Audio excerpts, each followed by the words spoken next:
We'll continue our lecture on some of the common communication theories that have been applied in public relations practice. Now, persuasion is typically defined as human communication that's designed to influence others by modifying their beliefs, values, attitudes, or behaviors.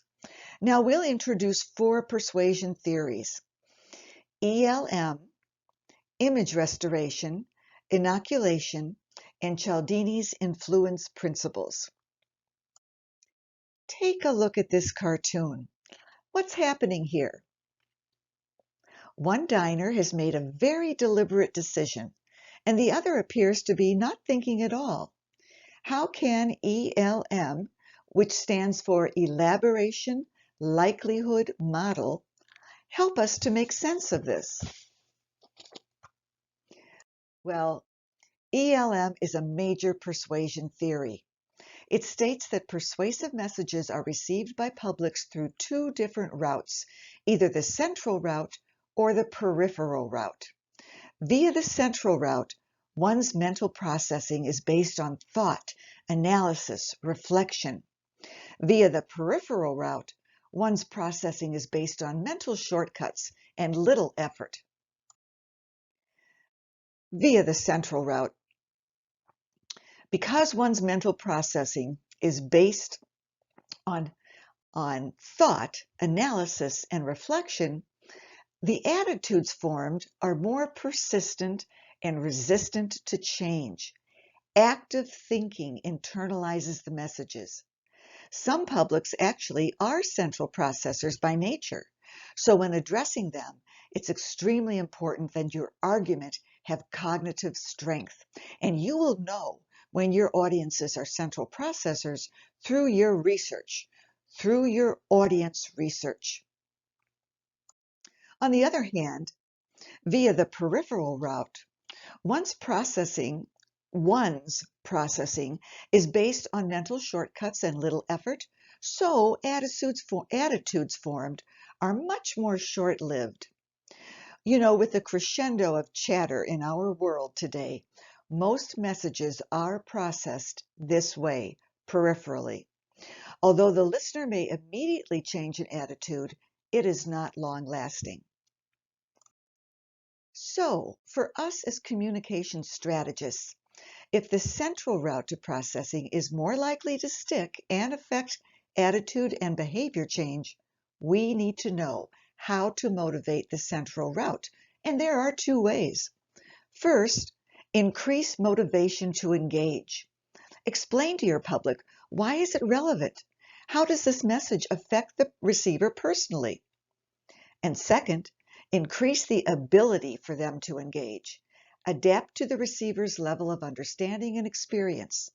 And again, research will tell you how to adapt.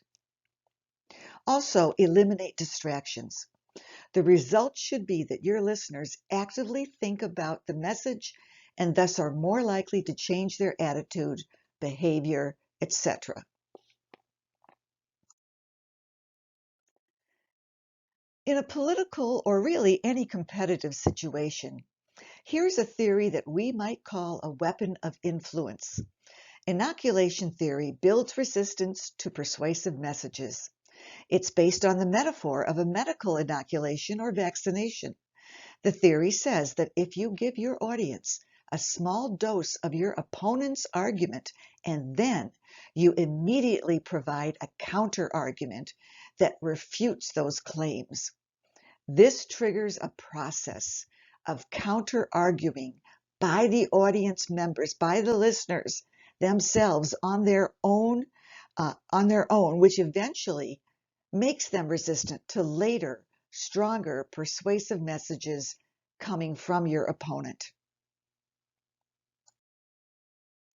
Now, Dr. Robert Cialdini of Arizona State University researched 6 principles of influence. The first is liking. His study shows that people tend to say yes to those they like.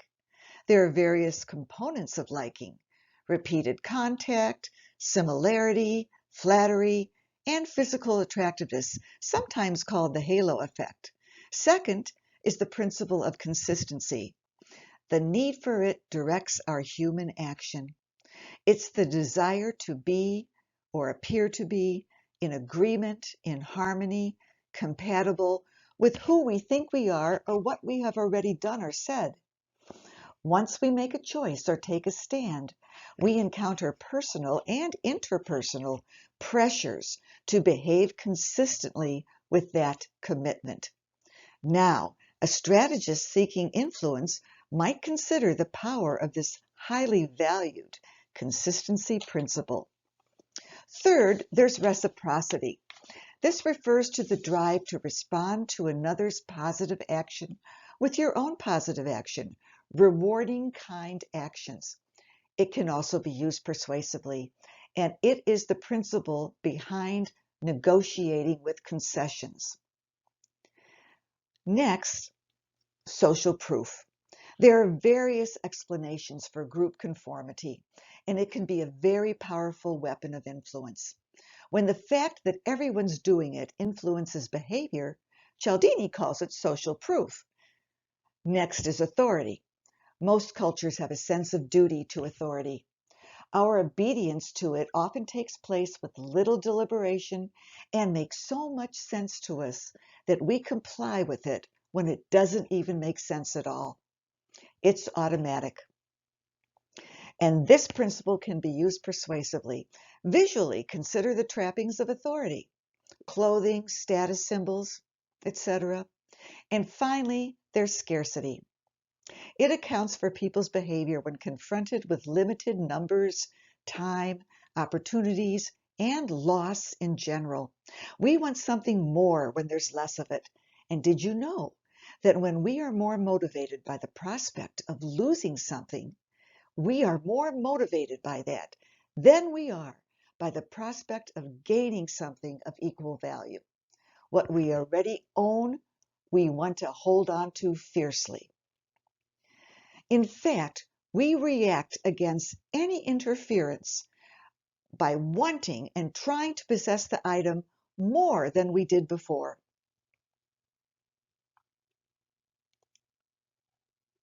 As strategic communicators, we want to make sure that we use these principles ethically.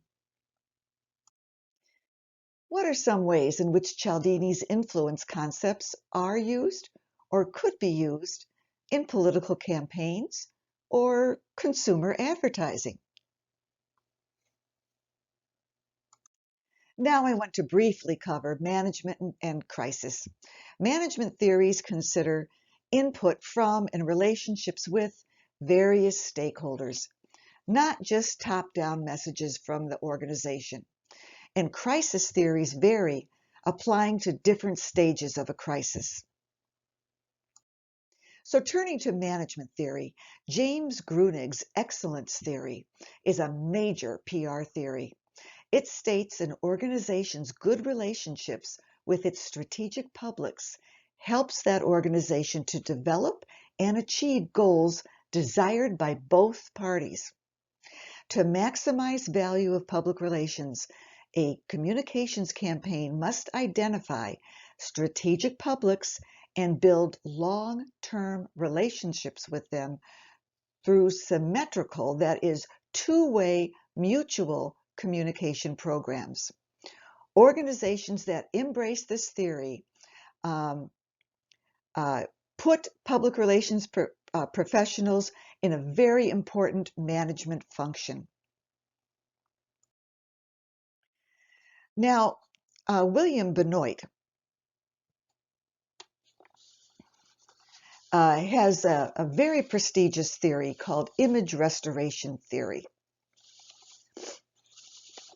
It can be used in many different instances when a reputation has been damaged or somebody's being accused of doing something that is perceived as offensive. It's a helpful theory for us to judge or recommend an organization's response. It has 5 strategies of response. Many case studies have applied William Benoit's theory to damaging situations involving celebrities, politicians, and corporations. One particular application, here's an example, was what Brett Favre used back in 2010 when he was with the Minnesota Vikings. He was actually sexting people that did not know him. And the strategy he used was the third one, reducing offensiveness. And he did that through his own personal website, his personal blog, and through news releases. So we have just reviewed some of the theories used in public relations. Theories of media and mass communication, theories of persuasion, and theories of management and crisis. Be sure to refer to the theory handout with URLs to do further research. You will be applying some of these theories in our course discussions and assignments.